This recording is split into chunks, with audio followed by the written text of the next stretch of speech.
challenge is the old school thinking was taking into account the pricing of yesterday.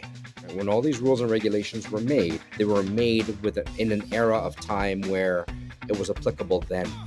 They weren't accounting for, and nobody 20 years ago would tell you that a house in Scarborough, Etobicoke, or in Toronto would cost $1 million or more. You'd be lucky if they said it was over $250. Welcome back to Half Banked. I'm Bethan Moorcraft. And I'm Cadeem Layler.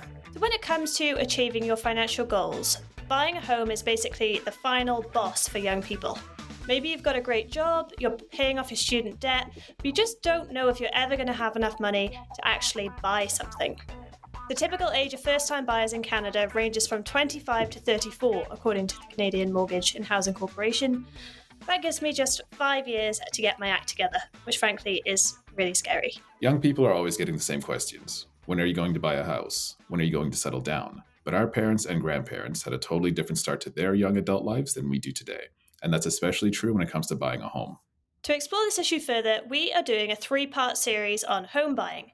Today, we look at some of the rules our parents' generation relied on when finding a place, rules that are so often repeated to people like us, even though life has changed drastically. We brought in a couple of guests to help us update these rules of thumb for 2023 and today's generation of first-time buyers. First, we have Asif Kasim, President and CEO of Integrity Tree Financial, based here in the Greater Toronto Area. He's been a mortgage broker and financial advisor for 20 years and has seen how things have changed. Welcome, Asif. Thanks for having me here. We also have Steve Saretsky, a prolific retail estate agent and founder of Vancouver-based Saretsky Group. Steve, welcome. Thanks for having me on. Looking forward to it. So we've collected 5 rules of thumb that some would argue have become myths over time. And we want to rewrite those for first-time home buyers today with the help of our special guests. So let's start with one of the biggest struggles for young Canadians today, saving up enough cash to even think about looking at a home. So Asif, I just wanted to ask you about the common advice of having that 20% for the down payment. With regards to getting into a home, putting down the 5 to 20%, the old school mentality is definitely avoid the insurance premiums. The old school mentality is always about put down as much as you can. The challenge with today's market and the way housing prices continuously appreciate and rise is that you'll be chasing that 20% for quite some time. And incomes haven't risen to the same degree how appreciation has risen. So as opposed to struggling to always do that, I advise my clients put as much as you can down initially, but you don't have to max out at 20%. Get into the market while you can, because if you're chasing that percentage down payment, you're going to be doing it for a long time, and it's very difficult to do. Steve, according to ratehub.ca, the average price of a home in Vancouver dropped from $1.26 million in March to $1.14 million last month in April. Getting together a 20% down payment would mean that you'd need to find $228,000, which would seem like a very impossible task for many first-time home buyers, let alone, second or third time. Are you hearing this concern from your clients, and how are they kind of addressing some of these challenges? Yeah, I think so. I think we're seeing clients having to push further out from where they want to be. Maybe they grew up in a particular city, and in order to access housing, they're either having to move further out, or what times we'll see as well, the property that I want to buy and to live in might be $1 million. Like that's what I'm comfortable living in.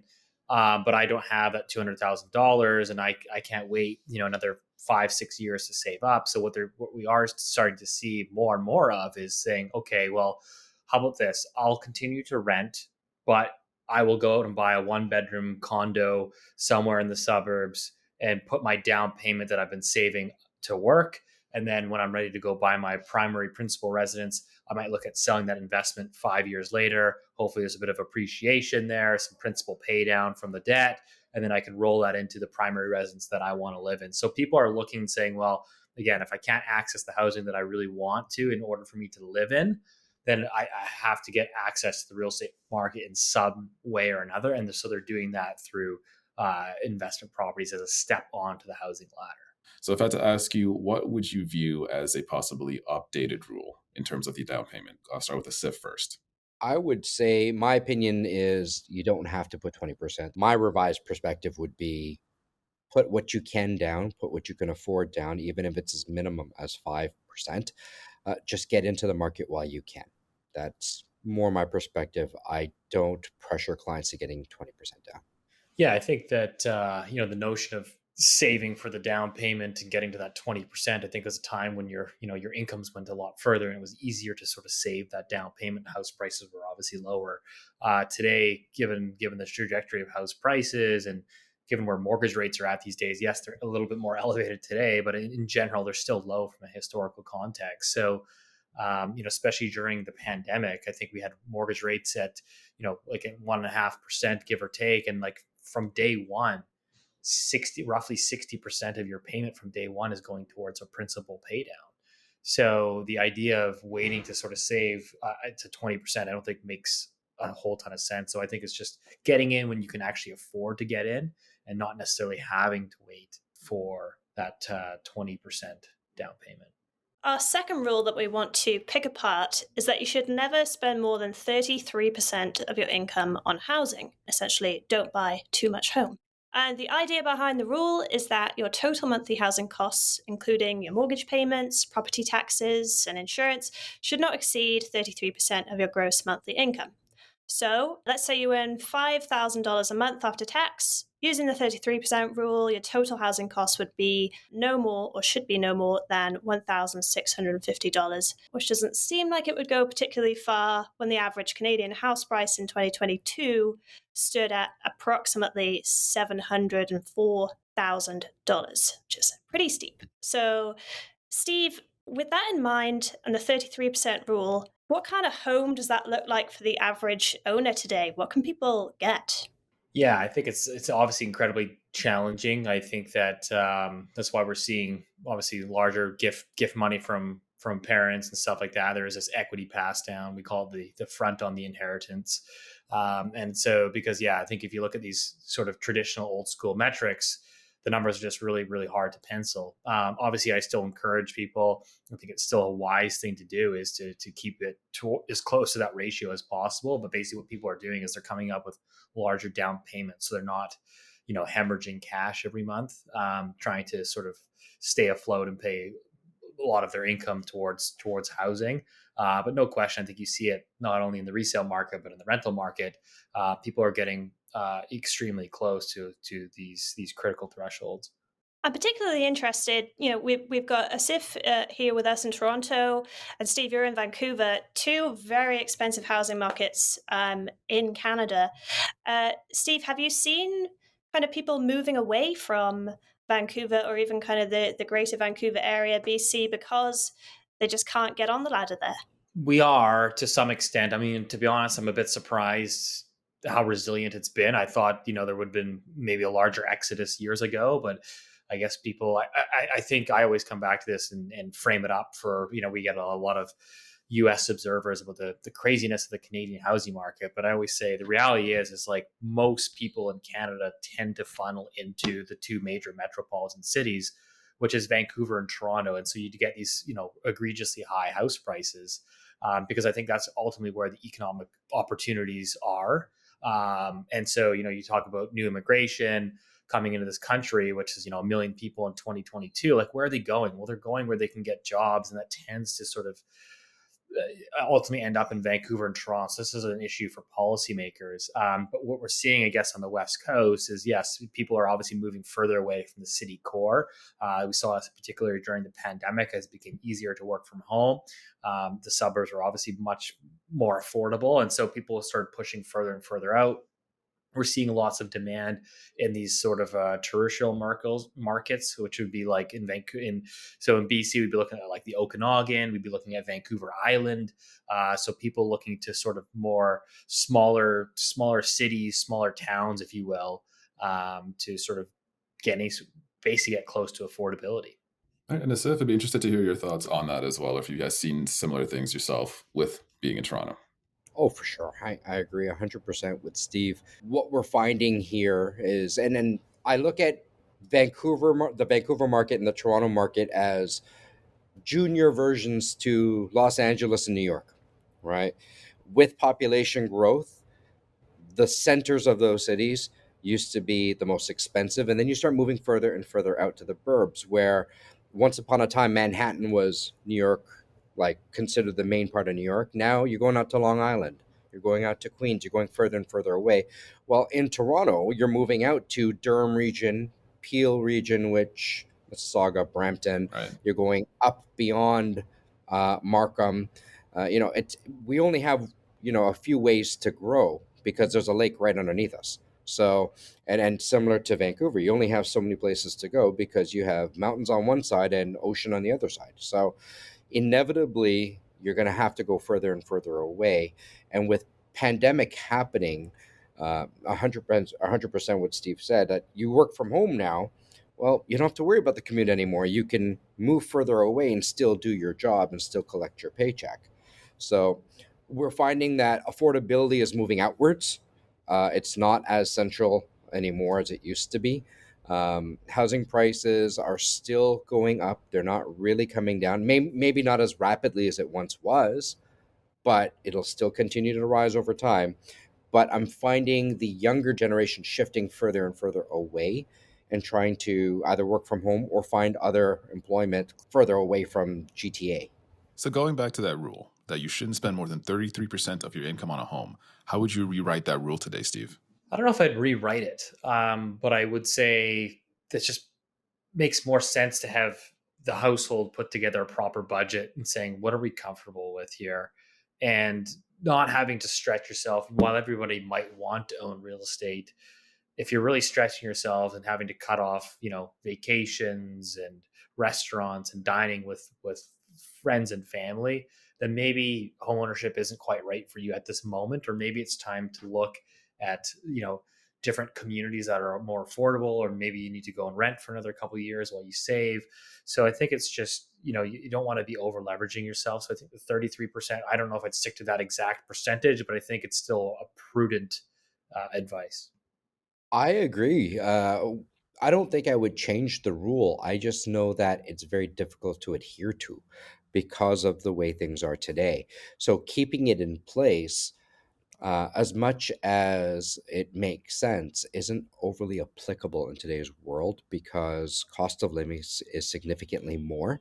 In from a financial standpoint, when I'm qualifying mortgages, so on one hand, I teach mortgages. When we teach around 33%, but in application, we're using about 40% to get clients approved. Majority of your mortgage applications being approved today is using 40% of their income. So 33, as much as that's nice, it's not really applicable and relevant in today's world. I don't know if I'd change it because if you change it and you increased it, that only pushes the parameters up higher. It's like speeding on the highway, right? The speed limit is 100, everybody does 120, right? It's the same idea. If you change it from 33 to 40, that means they're going to make exceptions up to 50. And that just makes it even worse. So I'd keep everything as is. All right, so I think we should move on to rule number 3, which is that fixed rate mortgages are always the safe option. Kadeem, I think you're going to take this one. Yeah, let's do it.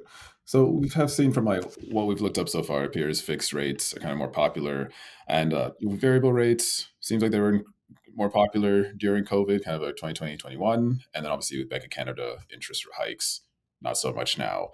So there's kind of a double-edged sword of basically interest rates rising versus decreasing. So I'm wondering, I'll address this to Asif first.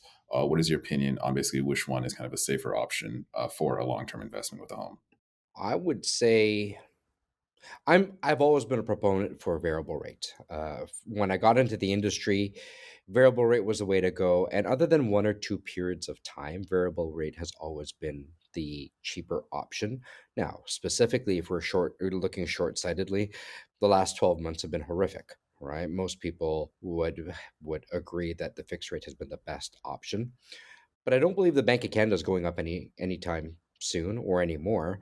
So it could stay where it is for a little bit and then start heading back down again over time. Historically, the variable has always been better also because you can break your mortgage and have a smaller penalty versus having to pay an IRD cost. It offers flexibility. And part of that conversation with clients is, you know, everybody has a 5 year plan. Everybody says, yeah, I'm going to be in the house for 5 years.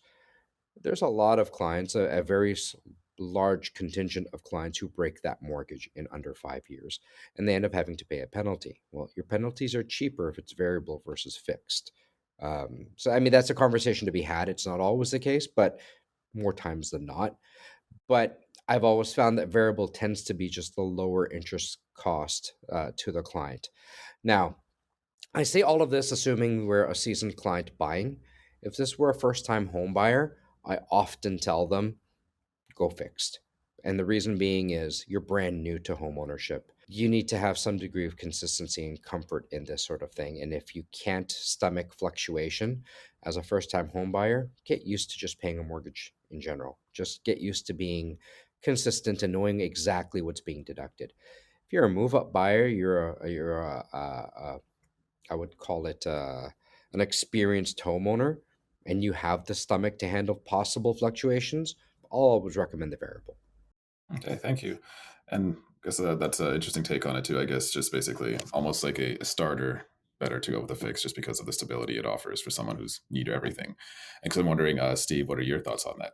I mean, I think that's always just gauging, the individual's risk tolerance, how much cash they might have, right? I mean, obviously, yes, historically, I would agree that, historically variables have outperformed. So there's certainly an argument for that. But I think it's about understanding one's risk tolerance. Yeah, I agree. Like, if you're a first time home buyer and you've scrapped together, 8% of a down payment to squeeze into the housing market, and you don't really have a whole lot of cash sitting around, well, you probably don't want to be taking the risk of having a floating variable.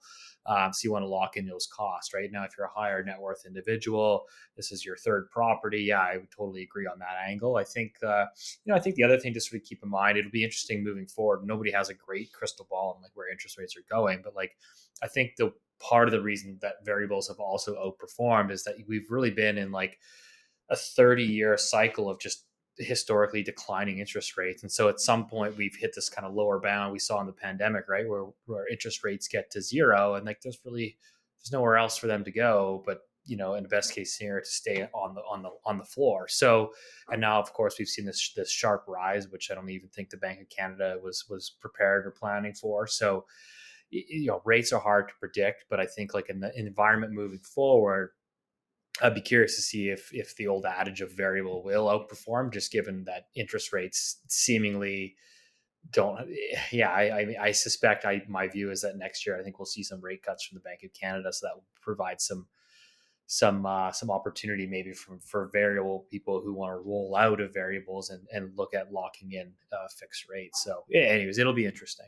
So, looking at rule number 3, fixed rate mortgages are always a safe option. So, you have had some support for variable rate mortgages. So, I'm interested to see, would you change this rule? What are your thoughts on that first, Asif?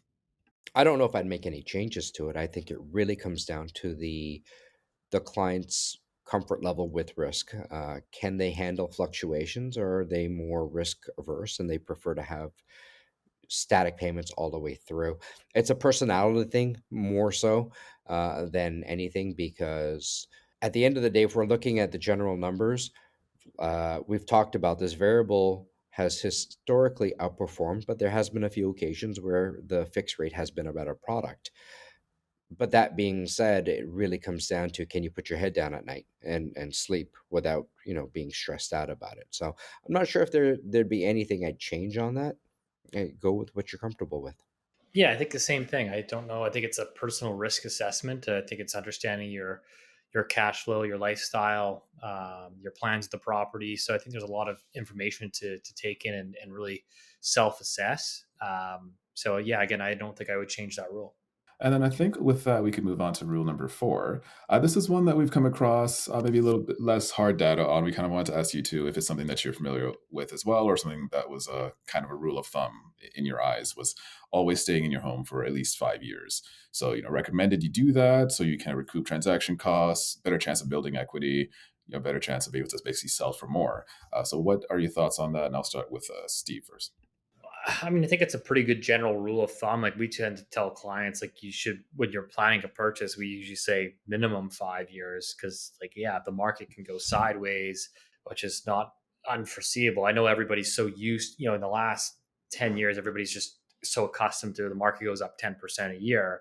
But if you look in the period of the 1990s, prices moved sideways for a decade. So like we always say, that's a possibility. It's not the likeliest of outcomes, but it's a possibility that one should always plan for. So we usually say minimum 5 years to obviously to recoup transfer taxes, realtor fees, etc., in order to move, right? So what I'm saying is basically, if you like, I've had people come to me and say, hey, we're a young couple. We just got married. We're planning to have kids really soon, and we were going to buy this studio apartment, and then we're going to automatically, our next purchase is going to be a townhouse in 2 years.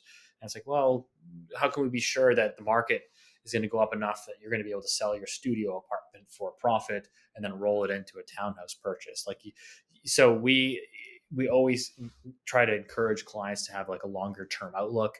Now, again, obviously, the 5 year rule, I think, has been less of a talking point because the market has basically gone up 10% a year for the last 10 years. And so it's been easy for people to trade in and out of houses every 2.5, 3 years. And so we're seeing a lot of people that, if you time the market correctly, we're able to climb the ladder very, very quickly. But I don't know if that's a recipe for success moving forward. So we always try to encourage people to err on the side of caution.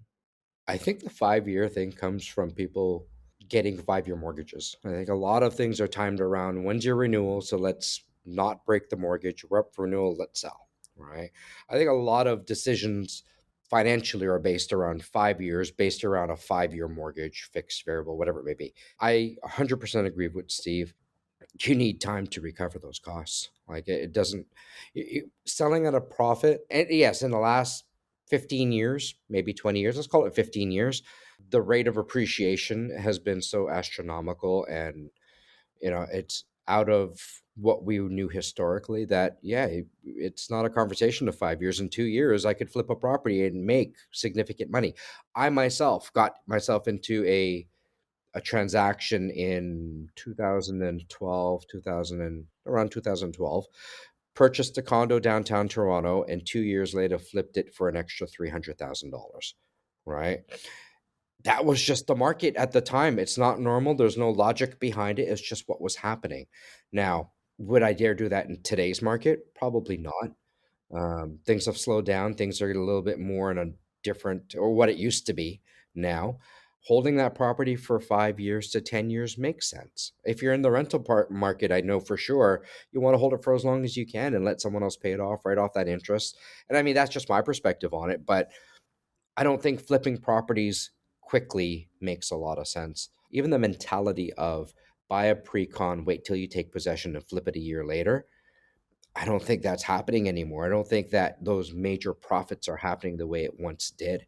Even forget pre-con condos, but even houses, I don't think you're seeing the same gains that we once did. It's all priced in now. Oh, I guess I was wondering because it seems like there's both kind of reservations about how the market's changed since, kind of maybe a fear of instability when it comes to all these price increases and being able to make a profit and flip it as quick. So, if there was a new number that you would recommend, I'm wondering if there is one that you would recommend as opposed to 5 years. You know what? I'll be honest with you. 5 to 10 years, like I like the idea of holding a property longer term, but everybody's short-sighted. Everybody's let's get in, let's move, let's make a quick profit and keep building. And they only know what they've seen and what they hear. And let's be real, social media has sensationalized the concept of buying and flipping and making money, right? Oh, for sure. And you could turn properties inside out and make a fortune. I don't think that's the reality. That's just what's promoted.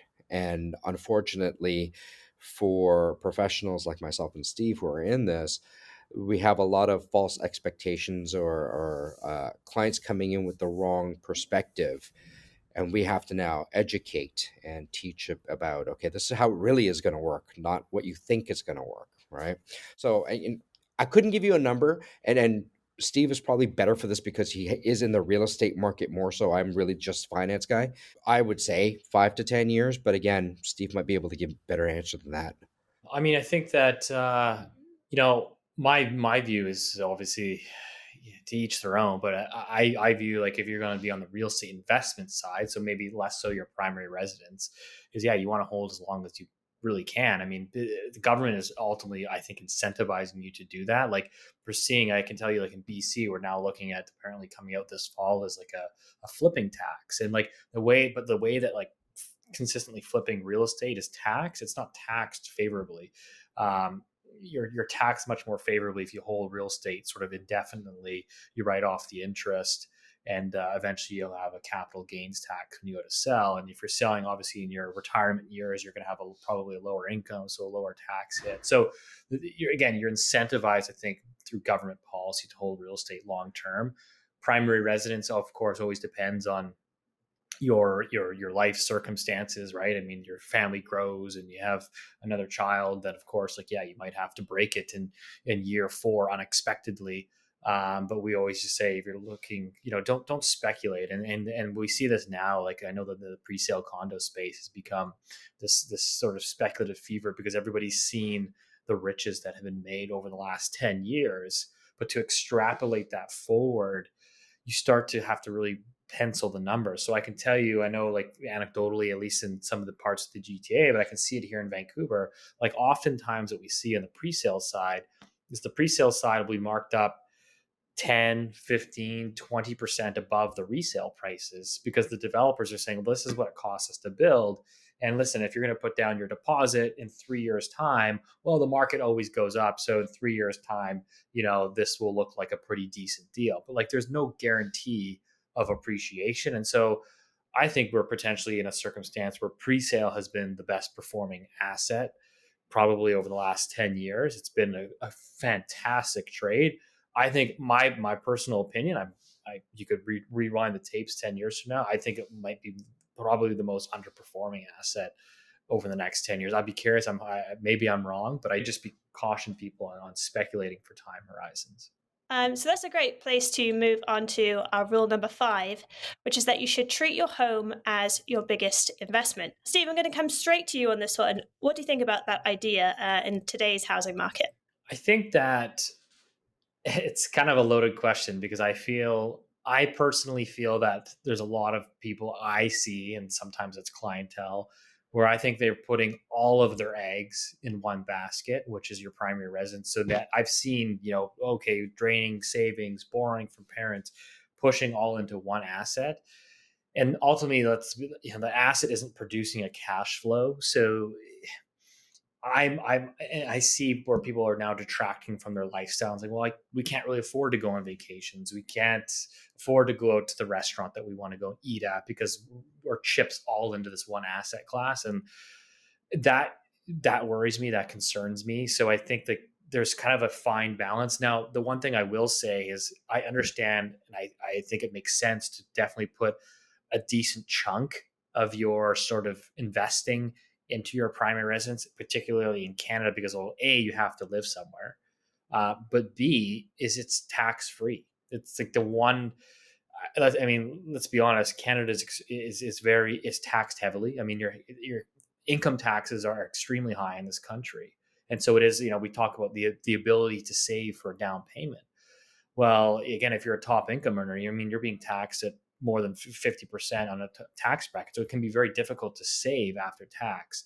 Now, your home, obviously, as it appreciates over time, all of that gain is accrued through tax-free shelter. And so that's the one advantage. And I think that's why Canadians, I think, have been all in on real estate over the past 25, 30 years, is because it has been a great wealth builder, where you're now seeing these boomers that are retiring with homes they bought for $300,000 that are now worth $2 million, and they're selling the $2 million for tax free, and they're taking $1 million of it and buying a retirement condo and putting the other $1 million to fund their lifestyle. So it's kind of a fine balance. I agree with Steve. I would hate to see everybody or anybody sink everything into real estate, but I understand why. I think real estate, no matter where you are in the world, whether it's Canada or anywhere on the globe, real estate has always been the winning formula for long-term wealth development. But you also have to stop and think at what cost. And Cash flow is king here, a lot more than a lot of other things. It's, do you have money to live a life, and are you sacrificing? And let's put it in perspective. Our parents, their generation, they did really sacrifice, all right, to pay the mortgage, make sure the house was paid off for. They're house rich, but they don't have a lot of investments, right? They put us through school, they paid the bills, clothed us, fed us, that sort of stuff, but they don't have RSPs or GICs or stuff put away for the long haul. But that house is paid off for. It was a different mentality. But if we're looking from an investment standpoint, could they have done different? Could they have done better? Possibly, but that education wasn't around. I like the idea of putting your money into real estate as your first and foremost primary asset with other peripheral products as well. But we also have to think about, are you sacrificing life to make that happen? And there is something to be said about a wealthy renter, someone who's renting but has lots of investments, and they're not tied to the heavy investment into a real estate property. There are those individuals who can make it happen. They're not a lot, but it does exist. So I still believe real estate should be the primary asset, but it shouldn't be the only asset. Yeah, that actually leads well into a question as we kind of get wrap up here. Is when does it make sense for you in terms of this financial situation to rent and just put the money in other investments? You said not many people can do it, but if they can, kind of what are the keys to being able to actually pull that off? I think once an individual does a personal cash flow statement and they take a look at where do they really stand, you have to take a lot of different things into account depending on your life circumstances. If it's just an individual, is there a spouse, is there a family? You know, from a hierarchy of what's important to what's not important. Do you have emergency funds put aside because God forbid somebody loses a job? How are you paying those bills? Right? Can it cash flow in with your mortgage payment, which is typically significantly more? Do you have investments put aside for retirement? Do you have rainy day funds? Do you have, insurance policies? There is so much more to life than just real estate. And I know Canada, in Canada, we sensationalize real estate ownership, and I again, I truly believe it's a major part of wealth, but it's not the be all and end all to life. There are so many other aspects to life that your average consumer needs to take into account. So, if I'm looking at everything, um, cash flow is going to dictate a lot of, should I rent? Should I buy? Where am I going to be if I lose my job and I can't replace it in 3 to 6 months? If I were injured, what would happen? Am I sinking all my wealth into this? I have clients of mine that I've advised, you're better off renting for another couple of years before you get into the real estate world. I've had some clients that I've talked out of real estate ownership or owning a home because their lack of ability to manage cash flow. So I said, listen, liquidate, sell, clear off all debt, clean up your credit scores, and rebuild again. Why? Because you're underwater. So teach their own, depending on how they do their money management. But there are going to be situations where home ownership isn't the right answer. Yeah, I think that's some really good points there. I think that where I've seen it too, and just having to talk, the odd person out of a deal, which is like thinking that real estate is the be all and end all, and you have to get in because, and sometimes that's okay. Well, this is all I've got. I've got this very small budget, which is almost an unrealistic budget. Let's say in Vancouver's market, and I'll buy anything. So they're like, they'll point to me about a bunch of buildings that I think are dilapidated, coming up with big special levies coming down the pipe. It looks like they're going to need to do a new envelope, new windows, new balconies. But that's all well. But I can get into the market. But I said, well, you can get into that market, but you're going to get hit with $50,000 in projects over the next 3 to 4 years. Is that really what you want? Is that actually going to set you ahead? And I think in most cases, no, but I don't think people are necessarily always getting that advice. And so you see sometimes, I think people just feeling like they have this like fear of missing out that they have to get in. And so I think that's one of the signs where I'd say you shouldn't be entering the market unless you can buy. You definitely want to try to buy quality real estate, not just anything. And then I think number two is just your lifestyle, which is like, okay, maybe if you're not sure if you're going to be living in Vancouver, a year and a half from now, like maybe you should just rent and stay, and have that flexibility, that liquidity to sort of pick up and pack your bags. And if you got a new job opportunity in Toronto, or you got a new job opportunity in the US, you can pick up your bags, you can leave. So I think it's really just about like understanding your unique situation and figuring out if real estate it makes sense for you at this specific time. So, with all of that in mind, thinking about that fifth rule that your home should be your biggest investment, Steve, would you change it in light of today's housing market? Yeah, I don't know if I would change the rule. I don't love the rule. I don't know if I think the primary reality is real estate's so expensive. So your primary residence tends to be your largest investment. Should it be your largest investment? I'm not necessarily convinced that it should. I think people should have a diversified pool of assets and income streams to support, your investments and your future retirement. Because at the end of the day, while your real estate might go up in value as a tax-free primary residence, it's not necessarily spitting out revenues and cash flow either. So it's great if you can hold it, for a very, very long time and eventually sell, assuming the prices go up and you're getting that tax-free benefit. But it's not necessarily, producing a cash flow for you.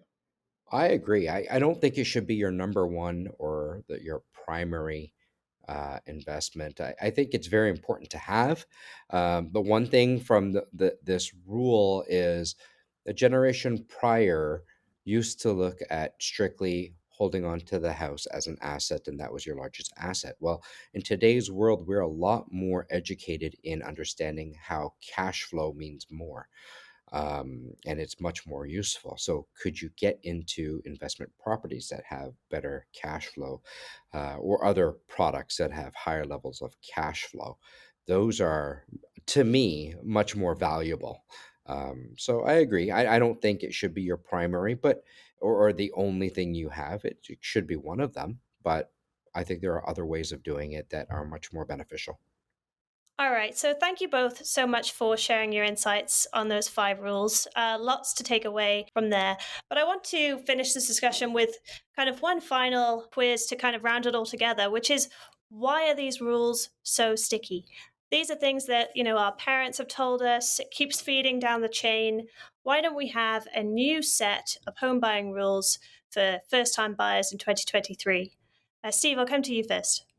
Well, I think that you said it, which is it's passed down from your parents. And so I think that a lot of people receive their sort of financial advice from their parents. I don't think a lot of people, take the time to pick up a book or listen to a new podcast or watch some YouTube, from smart people. I mean, there's so much available content today. The economy is consistently evolving and changing.